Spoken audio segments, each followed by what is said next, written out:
Why don't we get started? So welcome to the World Retail Forum. We founded the World Retail Forum to help retailers around the world learn together to recover stronger, because it is such an unusual situation. And today, you're no longer a retailer in China or the United States, you're a retailer on Earth, and we're all sort of facing the same issues.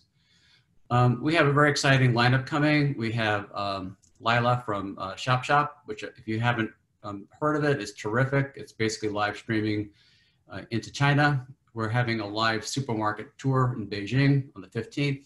On the 29th, Phil Nelson, who is a live streaming expert, is going to tell us how retail can embrace live streaming. And then we're going to do an economic impact analysis with Oxford Economics and Jeff Fromm from Futurecast.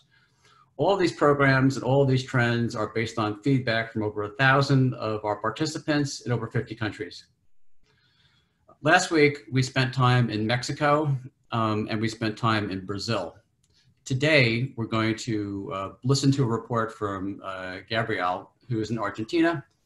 So sit back, relax, and see what's going on in Argentina. Hi everyone, my name is Gabriela Jaguar. I'm a retail architect established in Buenos Aires, Argentina. The retail opening situation is different on each Argentinian province depending on the illness evolution. Some provinces are fully opened and others are just beginning to open up. But so far, we've had the longest lockdown compared to the rest of the world.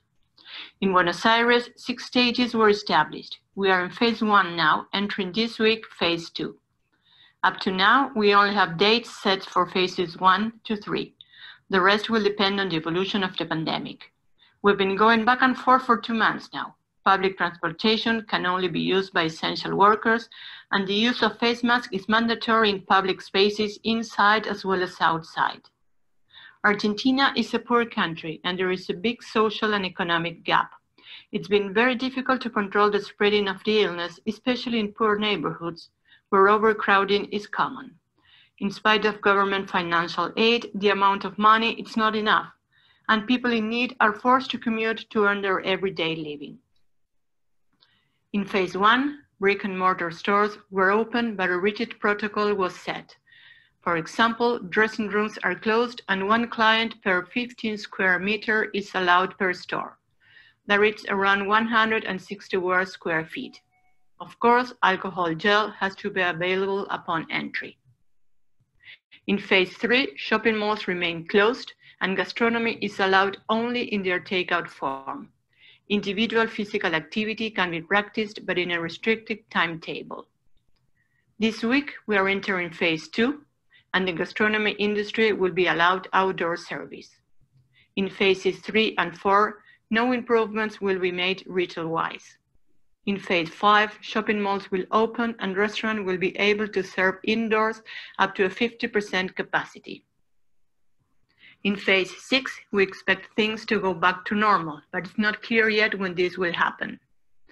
People are showing their mental exhaustion. Controlling what they do has become a challenge for national and local governments. During weekends, you can see big gatherings on public parks and streets.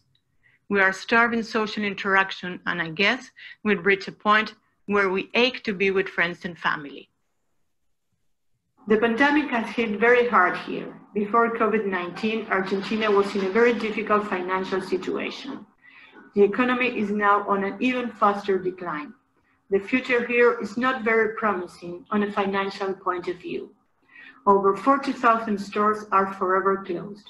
There is over a 200% growth of empty retail spaces countrywide.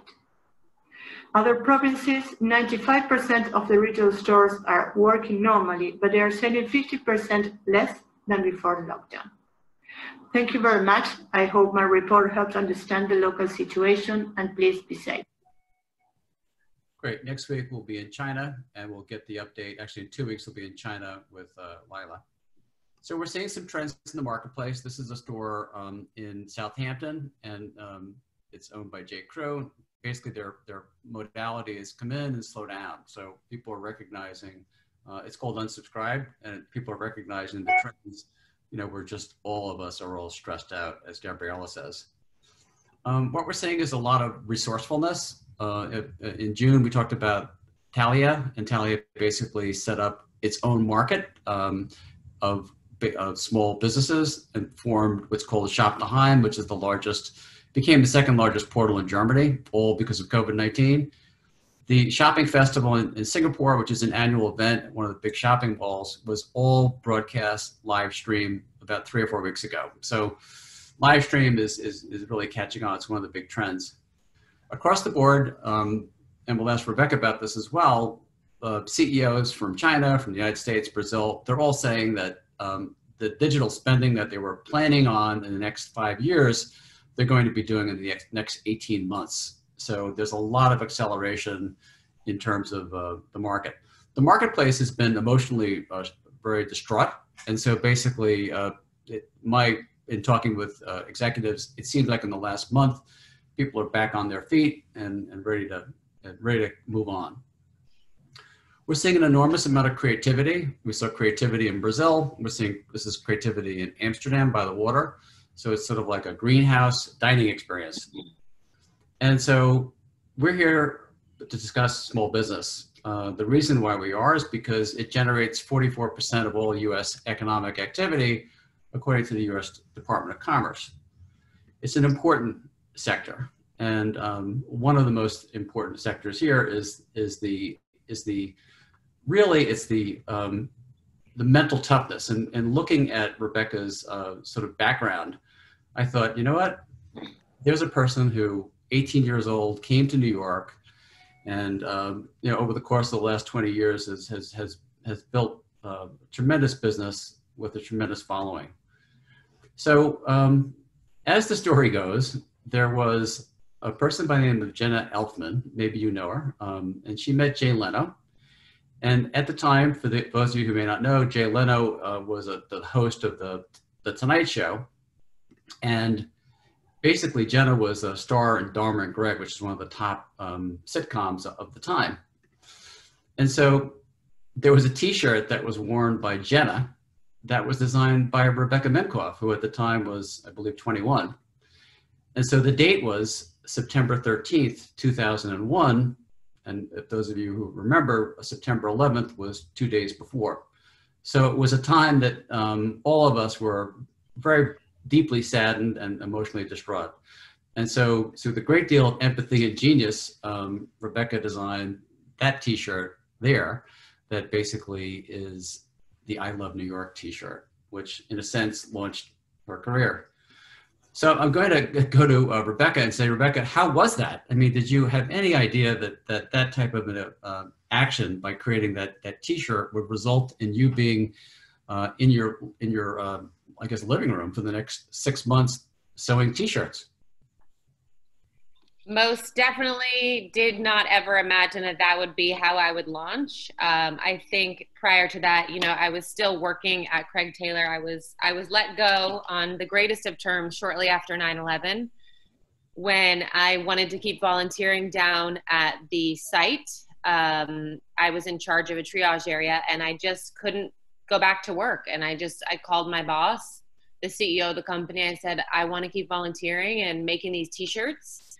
And she said, great, you're fired. You know what you're doing, go do it. I'll be here if you need me. So that was kind of how it all began. And the rest is definitely not history, but that was sort of my initial shock to the system of getting my feet wet.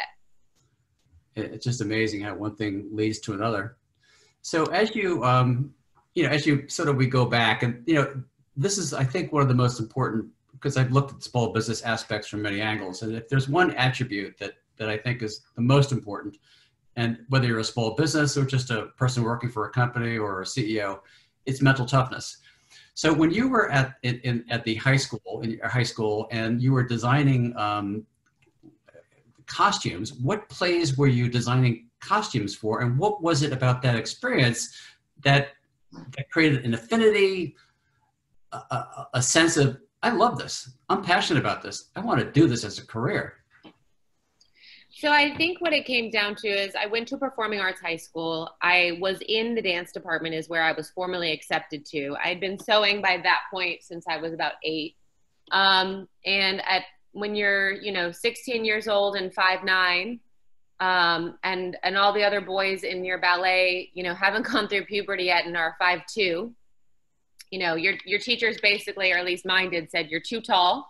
You're going to ruin the symmetry of the performance. So we'll just, you know, you can't be in the front because no one can partner with you. They're not tall enough. And you can't be in the back because you're taller than everybody else on point shoes. So I was really relegated to the costume department, where I took solace in the fact that I had, you know, access to sewing machines, to fabrics, sergers, and a teacher who really could see that I had a passion for it and took me under her wing. So everything from Carmina Burana to my own choreography that toured around, you know, the county that we lived in, making costumes for that, to, you know, simple maintenance needs on the Nutcracker.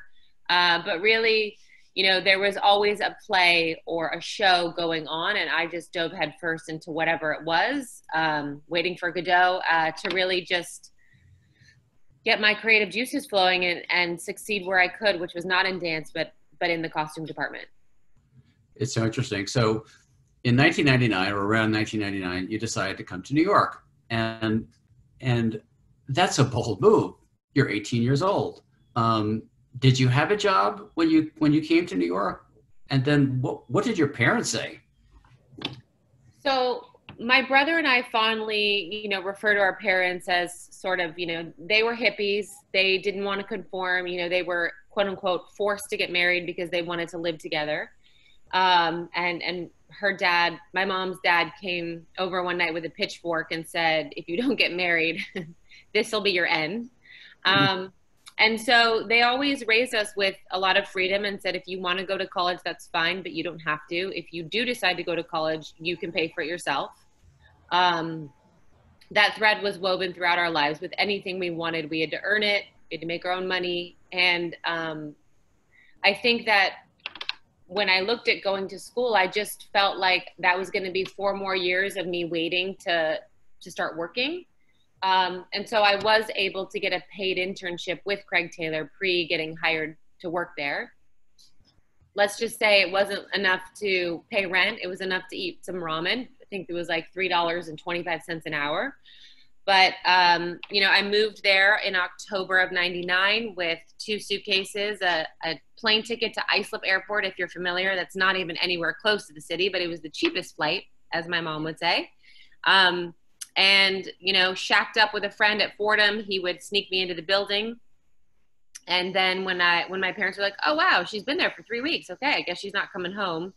You know, they came up and made a deal with my cousin and said, if she babysits for your daughter, can she sleep in your playroom? So that was the glamorous entry to New York City.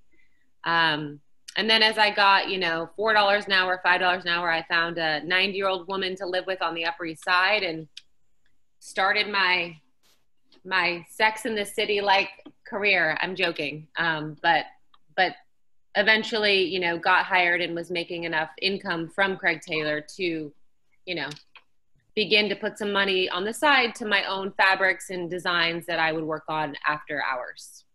Great. So what were the kind of lessons that you learned there? Because we always kind of learn things from good bosses and sometimes just the opposite of a good boss. So what was because you were doing a lot of design in high school, and then you went from that environment to the New York City, and you know, being very resourceful as you just described. But were there certain lessons that you learned, or a light switch, or was there some? Because sometimes, you know, we get the light bulb, but typically we get breadcrumbs, and you know, you follow the breadcrumbs and you're like, oh, okay, well, I'm glad I did that. So what was there something there that you learned that was pivotal towards, as you look back over the last 18, 20 years, that was helpful? Yeah, I really think it's, you know, as an intern and as an employee within Craig Taylor, and I resented it a lot at the time, but the CEO would put me into, you know, she'd be like, I need you to help out in shipping today. I need you to help out in logistics. I need you to help out in accounting today. And, you know, I had this in my mind. I was like, oh, I came here to be a designer, but I learned so much working in every other department. Mm-hmm. And I think that gave me a confidence that when I did get fired and I did have to, you know, decide to go out on my own, I had a certain level of, I know how to do this.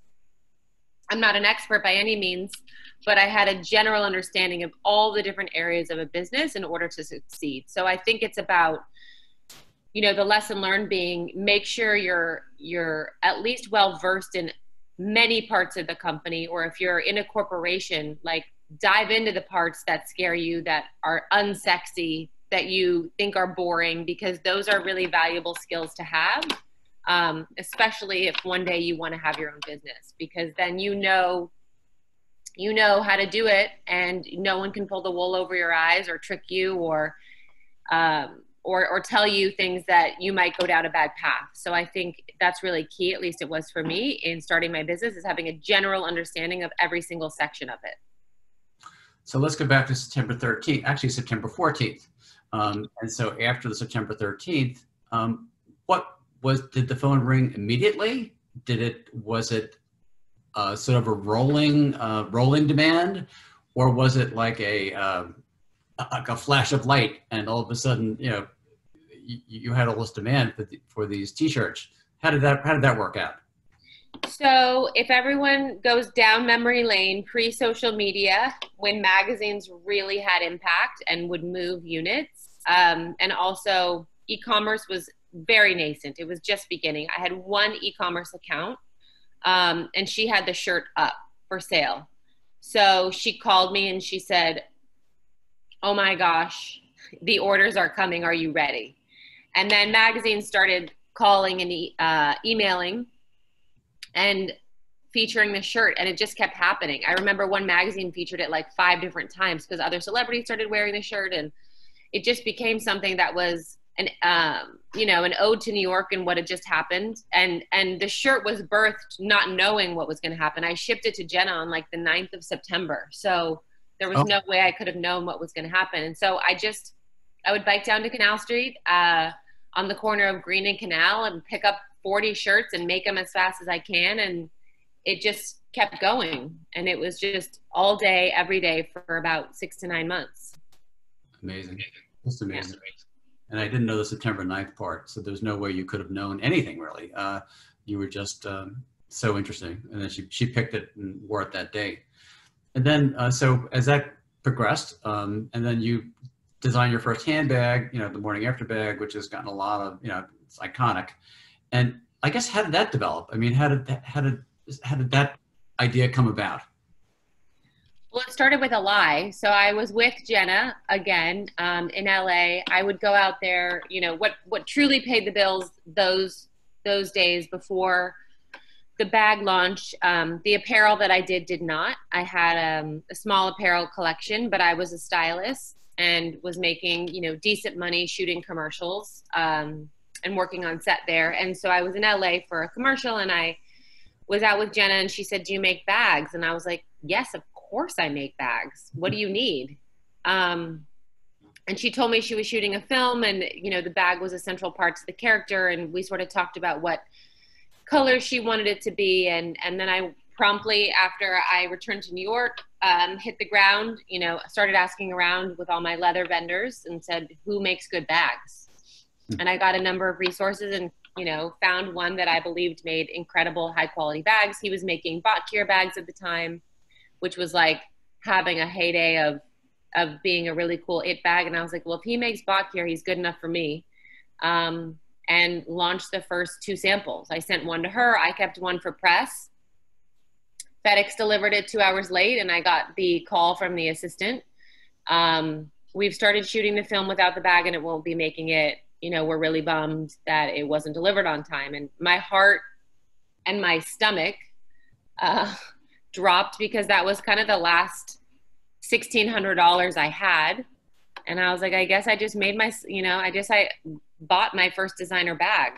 And I was totally bummed out, but I started walking around the city with it just because why not?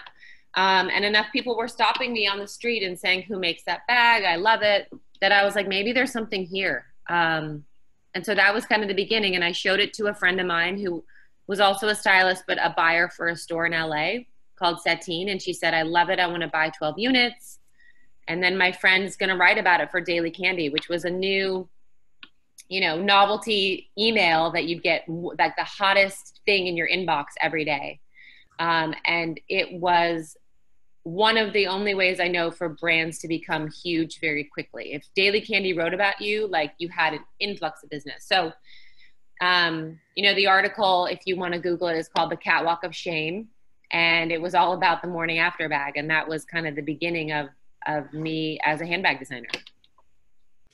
It's so interesting. And yeah, it's familiar, Rebecca, because when you look at the careers like Jim Henson and the founder of Peloton, it was always like the last, even I worked with John Hendricks at Discovery, and when we started that company, it's just, yeah, you think today's the last day, but today is the beginning of a new day. So were you inundated, very similar to the I Love New York episode in 2001? Were you again crushed with demand?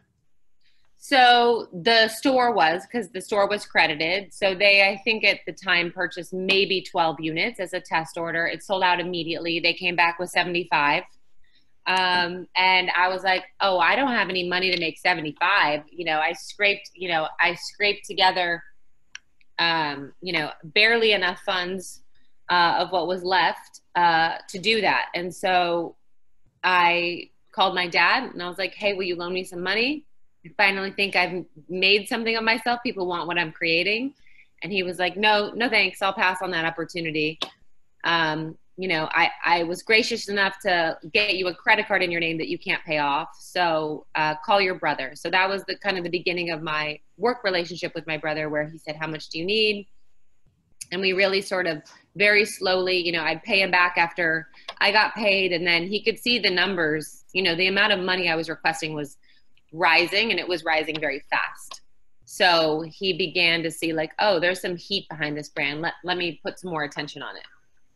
So interesting. And then, so about 4 years after that, you started your trademark leathers and studs and hardware, as we have here. And then that was a transition after the bag. So that was that sort of another lift of the career, or another extension, or is it another plateau you were reaching at that point? After what? Sorry? After the morning after bag. Yeah. Then you were designing handbags and accessories with how long did that period last until you went to the next period? Because it seems like the first period is the I Love New York period. The second period is the morning after bag. And then in 2009, you were going back to designing, I guess, apparel, right? And ready to wear? Yeah. Yeah. So, you know, back then you could move extraordinarily slow as a designer. So I only had one style for the first year, 2 styles for the second year, then maybe 4. It wasn't like it is now, where designers are tasked with, you know, 200 SKUs per season, you know, just a crazy amount of volume that has to come out to satiate this, you know, social media starved generation. And, you know, 2009, actually, we only dived back into apparel. We decided to close it in 2005. My brother was like, let's hitch our wagon to this star. Let's focus everything on the bag. And in 2009, 2 things occurred. An old episode of a really popular reality show re-aired on MTV.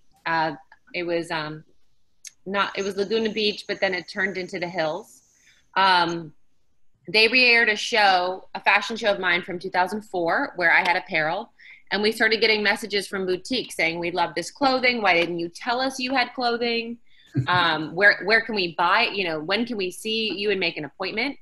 And we also felt like if we wanted to truly have a lifestyle brand, we had to branch out sooner rather than later, so that we didn't get pigeonholed as just as a handbag company. So that was sort of the impetus in 2009 for relaunching apparel. And then slowly, you know, expanding that effort in 2010 to shoes, 2011 to jewelry, and so on and so forth. Terrific. So basically around that time, you talked about sort of 3 things that you focused on. And I wonder if you might just, you know, go over this at your leisure, describe some of the lessons you learned, because it looked like these were the 3 lessons that sort of guiding principles for the business. Yeah, I mean, now more than ever, you know, there is no barrier to entry to having a brand. So you have to really, truly be unique. You have to be very clear on what your brand pillars, values, aesthetic are. anyone can throw up a Shopify and an Instagram these days, you know? So I think it's really being clear about what it is, and sometimes starting with one product and getting really well known for that one product. It's not a bad thing before you branch out. I think on knowing your price point, you know, we succeeded because we met our customer where she was at. Our prices used to be $4.95 and $5.95, which was a great deal at the time. There were maybe 5 brands that were doing really great bags at that price point. And when the recession hit in 2008, 2009,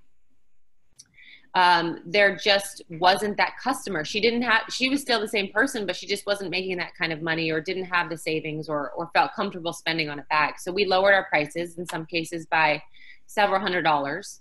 And, you know, we grew during the recession 548%. So not everyone needs to lower their price point, but you should be very clear with who your customer is on what that price value ratio should be. And I think that goes right into listen and respond, which is, you know, we have surveyed and what all these terms that people throw about, crowdsourcing and all that, you know, we've been doing that before there was a word for it, because it felt like the right thing to do to bring our customer along in the decision. Excellent. Thank you. That's very, very helpful. So tell us about this photo, because you look very, very happy. I'm extraordinarily happy. I'm 25 years old there. And Searle was an incredible, sort of really cool boutique all over the city. And to get into it was a really big deal. So this was like the first multi-store boutique that I was ever in. And I had to go see the bags in the store, and I was so proud. They had a big display inside and in the window. And, you know, when you dream of something and it happens, you know, that was just a fun moment that I wanted to document. That's so great. And perfect. And tell us about, looks like some designs for handbags here. What's the story behind this? So I think with, you know, the growth of our company, we did also not just a lot of listening to our customers, but a lot of listening to our retail partners, which would come in and say, hey, we need an exclusive, we need to stand out. So we were always selling on sketches. So, hey, we know we have a sample without the fringe, but here's what it'll look like with the fringe. And really trying to tailor different special things to each one of our stores to make, you know, to give them a unique value proposition for their customers. Very, very nice. And here's, looks like Luca. So, so terrific. So very portable children, right? They go where you need them to go. But they also sort of, they also kind of, you know, as you go through, you're 18 years old, you know, you come to New York, you get this wonderful opportunity on September 13th. And then it goes, and then another chapter, and, you know, the 3 children. And so children, you know, Walt Disney created Disneyland for his kids, and of course his active imagination. So when you, and I just was thinking, you know, when you launched the new fragrance line, which is very, very recently, how did the children sort of impact you, or maybe you know, change your thought process as you were creating that line? So a few things happened. You know, when I had my first, which that's a picture of my first, and he would go, you know, during Fashion Week especially, which is what that photo is from, working overtime, I wanted to be with him, so he would come along with me. I think that a couple things hit. I think I began to see the world in a way that I wanted to leave it off better than, you know, where I entered. And so the idea of where as a brand, and it's not perfect, I'll be the first to admit it, you know, where I could affect change in a supply chain easily from the beginning became very important. So with the launch of Little Minkoff, you know, it's an extraordinarily sustainable line. There's zero inventory. There's hardly any waste due to the way that it's manufactured. You know, all the inks that are printed on the kids line are non-toxic. So it was really just taking something apart and saying, what can we reimagine if we start this the right way? It is the hardest thing to go back to an already existing supply chain and try and change it. I've been trying to do that for a long time in some cases, and can't seem to get, you know, let's just say my handbag factory, you know, I'll say stop using plastic a million times and I still find plastic in the bags that are shipped. So With kids specifically, we built it so that it was very sustainable and eco-friendly. And then when we had the opportunity with a license to launch fragrance, you know, I said I'm not going to do anything that's going to harm me or my children. I stopped wearing fragrance, frankly, you know, 9 years ago when my son was born, and I didn't want him to breathe in these toxic fumes. And so we're going to create this, you know, to be clean, sulfate-free, phthalate-free, vegan, cruelty-free. And then you know, everything that I touch with this has to be not more harmful and more wasteful. So the glass is recycled, the plastic is recycled, you know, the paper is FSC certified, the cellar wrap is compostable. We have a refill program. So, you know, I think the more people that can sort of, as they're launching, you know, make sure to do it right from the start, you know, everybody's better off for it. It's just so interesting, Rebecca, how different things in life stages and things like that just impact your view of the world and your creations too. So interesting. And this is when I first heard of you. You know, I was, you know, one of the first people on earth selling mobile advertising in 2006. And so very, very prone towards technology.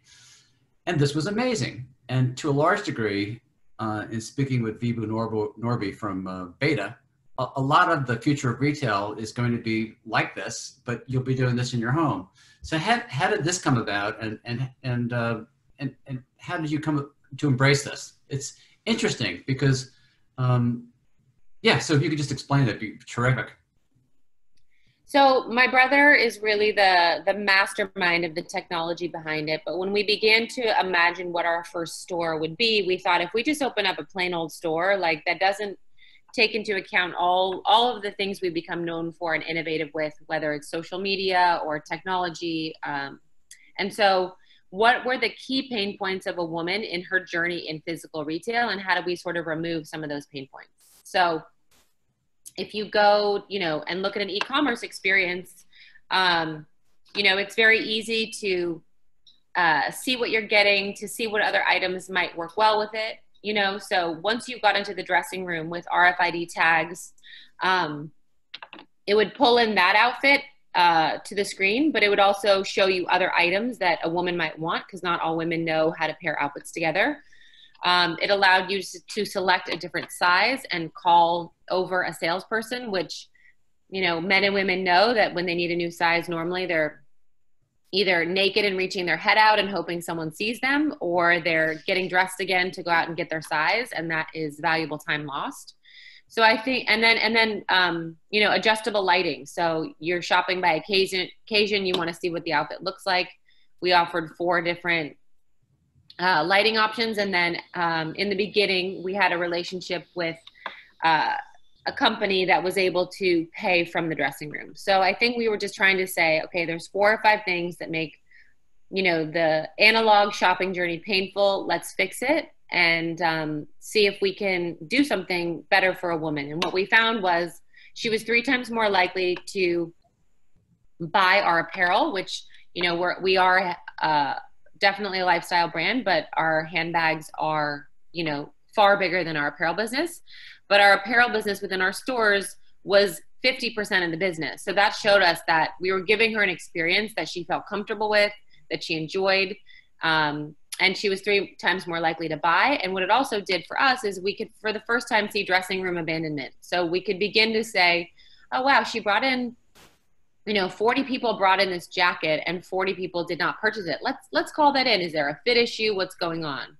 And so it allowed us to see, you know, what she abandoned, but also what she bought together. So we also began to see that she was buying, you know, in the store, you know, a $900 suede trench with a $50 t-shirt. So it allowed us to sort of understand our customer in the way that most stores don't get to understand, because they don't know necessarily what's being brought into the room, how it's being paired, and then what's leaving the room as a final purchase. It's amazing in the retail industry. As you know, we do, one of our businesses is store tours, and we get so many people from around the world. You know, when I ask them where they want to go, I want to go to the Rebecca Minkoff store to see the mirror. So again, it's just amazing how, you know, by being a little bit ahead of the rest of the group, what that does for the brand. And so I guess this is so congratulations on the launch. It's terrific. And yeah, I recall in looking at some of it that, you know, the packaging is part of it too. the product, I mean, it's extraordinarily, as you said, well thought. And I hope that takes off like the many of the other successes you've had. Thank you. I do too. We launched, we had to do a little pivoting with pandemic launch. So it launched exclusively on our site for the first month of August in Scentbird, and now it's rolling out to Macy's, Nordstrom, and QVC, Belk. So it is just starting to get rolling. And if you're curious about the scent, we're putting samples in all of our Rebecca Minkoff orders. So definitely place an order, and you'll get your sample to try. That's excellent. We're getting some questions, as you can imagine. But before we do that, just talk a little bit about the Female Founder Collective, because that's, as they say, putting your money where your mouth is in terms of, supporting women with, and also providing, it's kind of a rich set of tools that you've developed here as well. So how did this get started, and what a great idea? So I launched this at the, actually almost 2 years ago. In September of 2018, I was tired of the wage gap conversation for women. I was tired of being asked what it's like to be a female founder as if we're polar bears. And clearly there are not enough of us. And so really just felt like I wanted to create a community for founders where they could share resources, tips, tricks, ideas. As a founder daily, I probably say you can't make this shit up. And so could we create and foster community and support with this? And then also education. Most women or men start their businesses with a passion, but not necessarily all the skills needed, and they're not going to exactly go back to school. So how do you bridge that gap with education? And then a recognizable seal that you could know as a consumer you were supporting a woman-owned business. So today the community has grown to over 8,500 businesses. We have the seal on over 3 million products. We have a part of the website called Support Your Ladies, which is over 9,000 women-owned businesses listed. You can sort by type of business and also Black-owned businesses. And so we're just getting started. We offer programming every week, different webinars today. We also have, we will get back to doing live events a few times a year. And so it's a great community, and you should apply if you're thinking about a women-owned business. I love all the courses and the practical tips you've got on the website there, and highly recommend it. It's a time when, it's a time of enormous change and stress. And a couple of questions. One question is, and I know you've got limited time. How is your international business performing? Because I know you've got distribution in China, and how is that market doing? So it very much slowed down. Obviously, when everything was shut down, it's beginning to open up. We have an incredible, actually, streaming business where we have, a bunch of Chinese people here that stream overseas, and we do great with that. And there's definitely a large demand. And I think, as things, whatever getting back to normal looks like, I think it'll just increase. Great. And so how have you had to adjust, and this is the question that I'm sure you've been asked a zillion times, but how have you been able to adjust your business and your sort of game plan going forward with a certain amount of uncertainty in the marketplace? Yeah, I mean, we've had to repivot our entire business. We lost 70% of our business overnight, starting in March when every one of our stores closed and refused to take in their orders. And so we really said, okay, we're an e-commerce company. It doesn't mean we're not doing wholesale business, but we're going to reforecast the rest of the year, cut to what we need to do for our business. And if we have extra, great, people can play in that. And really just made it all about our site and took that 70% mind share every day that, the majority of our staff was focused on servicing, and said, let's focus this on us. What do we need to do? How do we want to do it? And so it's actually been, you mentioned earlier what people had planned to do in 5 years, they did in 18 months. I think what we had planned to do in 5 years, we had to do in 1 month, which is really focus on our own business. And really get strong there. And as things open up again, we're more than willing to partner, but it'll be on our terms. It's amazing, Rebecca. Just around the world, a similar story. There's a big shopping center in China called Rainbow, and they have also department stores. and they were heavily brick and mortar skewed. And within 60 days, they changed the whole company to a digital company and renamed the company. So it's just around the world, those who are surviving are responding and just dealing with it. And that's really great. I guess the last question we have is, how do you maintain morale? How do you kind of keep yourself up so that you continue to lead and create and sort of not be disabled by this situation? So I think I definitely had some very, very tough weeks, not just myself, our company, and the staff and my brother. When this all started, it was so unfamiliar. It was so scary. We really looked at, like, can we actually survive this? And it came real close to us not. And my brother had a true heart to heart. We owe it to ourselves. We've been working at this for 15 years. We owe it to our investor.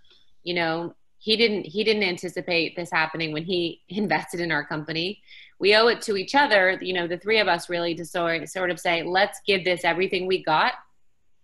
And if we lose it, then we know we've put in everything we could.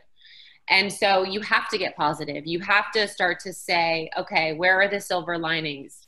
How is, my dad said to me, it's not what the virus is doing to you, it's what it's doing for you. And so how do you sort of go, okay, what is great about this new, situation? What's great is now, we get to focus on our own business instead of, making other people a lot of money. Okay, great. Our team has never been more connected, even though we're all working remote.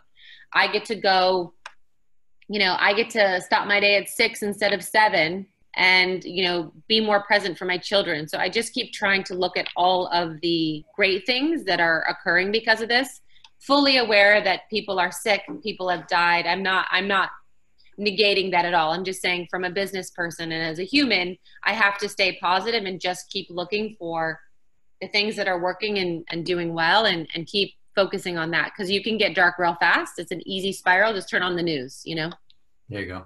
And I guess a tribute to you, Rebecca, is one of your latest the Superwoman podcast. The person that you were interviewing was your intern 10 years ago. And I thought, wow, isn't that wonderful? Because having also been a person who's hired probably hundreds and thousands of people and thousands of people, seeing people succeed, it's a real lift. And it's like that when you went by the store and you saw your handbag on the window. It gives you that boost that so important. And so I thought, I want to thank you, Rebecca. You've been very generous and I think very inspirational. And there is a way forward. And as you started with I Love New York with Jenna, you are, to no surprise, saying New York is stronger together. So, we salute you and we support you, and we're very grateful, because the mental toughness that you and your brother have had, it's the stuff that winners emerge. So, so thank you so much. It's such a pleasure to talk to you, and thank you so much for your time. Thanks for having me, Daniel. Our pleasure. Thank you, and have a wonderful day, and look forward to seeing you in 2 weeks. Bye-bye.